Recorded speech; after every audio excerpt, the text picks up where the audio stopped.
Kasus pembunuhan terhadap Vina dan Eki di Cirebon 8 tahun lalu terus menjadi perbincangan hangat.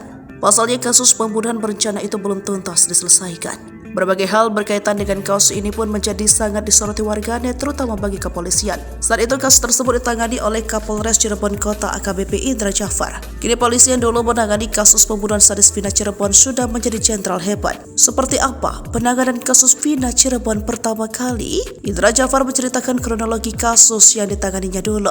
Ia mengatakan bahwa Vina dan Eki mulanya tengah berkeliling bersama rekan geng motor.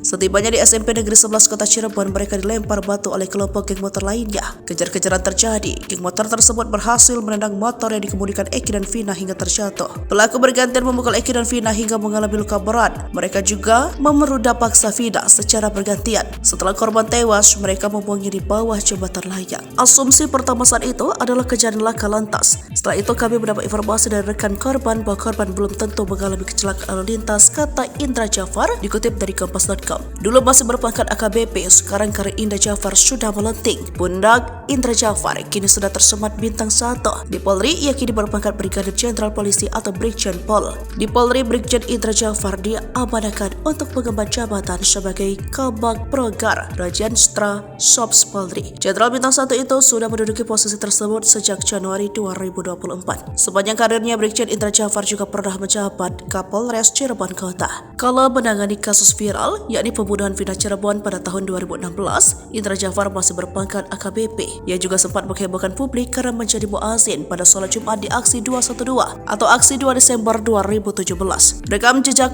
Brigjen Indra Jafar pun juga tak main-main. Jenderal asal Malang ini pernah menjadi komandan upacara penurunan bendera saat ulang tahun ke-72 Republik Indonesia.